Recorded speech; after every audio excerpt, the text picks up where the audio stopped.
Hi, I'm Anne from QuickLearn, which is a gamifying education platform, and today I have Oliver and Angus here today.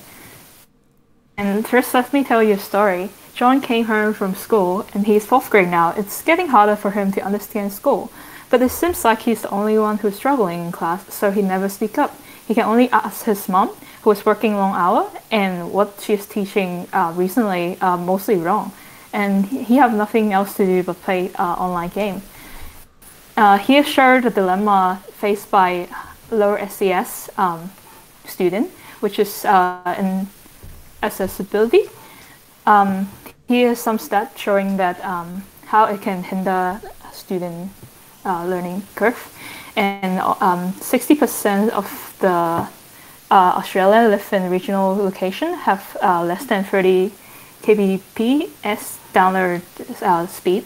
And students affected by poor socioeconomic status finishing year 12 a third the amount as high SES students. The gap between low SES family and non-SES family only grow wider throughout the year. The situation is ultimately affecting the whole society, especially for us, for being those have more privileges than others. We understand the power of education. And it will be a shame if a student can't enjoy education because they feel like they're the imposter among us. And therefore, our problem statement is how we improve accessibility education for low socioeconomic status student and closing the social inequity gap between the resources by 2031. Here's one of the dashboard of our product. For QuickLearn, we are a platform providing interactive learning experience for students in general. While playing our learning game, a student can learn about a new concept or reviewing old content. We can provide extra study material for students. And yeah, I'll pass on to Oliver to talk about demo. So from our dashboard, we can click on our lesson, which will pop up with a bunch of different subjects. The one that we'll be looking at today is based in coding. So we'll be looking at how to use loops in Minecraft, as using Minecraft as a teaching tool for that. So when you first open up the page, we'll see a bunch of information telling us what we'll be covering in the lesson as a whole, which will be making a yellow brick road. The core contents of this would be coordinates, variables, and loops.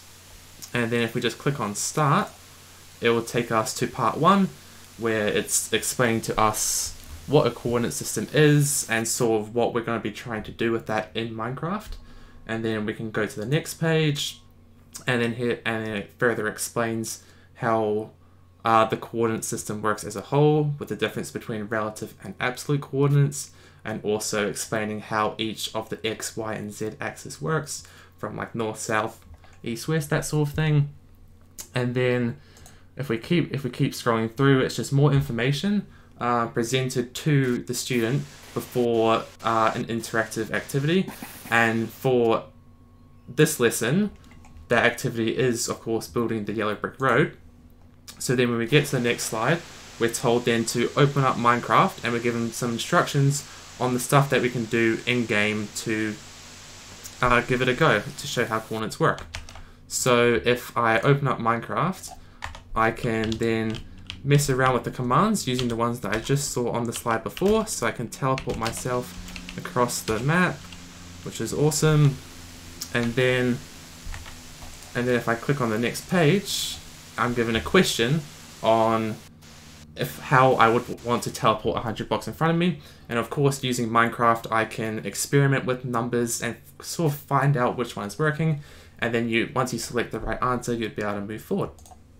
And it's the same thing again for the fill command, which is showing us how absolute coordinates work together as one system. And then if you get it wrong, you obviously can't proceed. And then once you get it right, you can proceed to the next page. And after the first part is done, then we can move on to the second part, which would have been variables. but we've tried to keep the lessons as bite-sized as possible to allow all users, no matter the time commitment or the time that they may have, they can still commit the time to learn something. But if we go back to our slides, we can see Alicia will finish off with the presentation.